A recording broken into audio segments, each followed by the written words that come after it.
First Instagram funny video చూద్దాం, తర్వాత దీని ఫన్నీ కామెంట్స్ చూద్దాం. లెట్స్ 2 డేస్ నుంచి నాకు ఎందుకు కాల్ చేయలే? నా హెల్త్ బాగాలేదు, హాస్పిటల్లో అడ్మిట్ అయినా. అంటే నీకు నాకన్నా ఎక్కువ హాస్పిటల్ ఎక్కువైపోయిందా? బ్రేకప్. అది కాదు,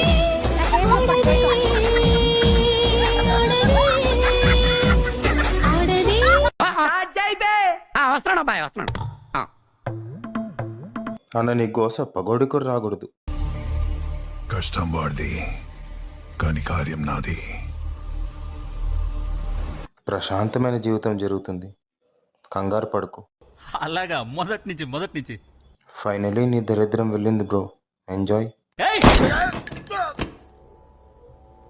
పాపం ఎన్ని రోజుల నుంచి వెయిట్ చేస్తుందో బ్రేకప్ అవ్వడానికి. ఫైనల్లీ పెద్ద రీజనే దొరికింది.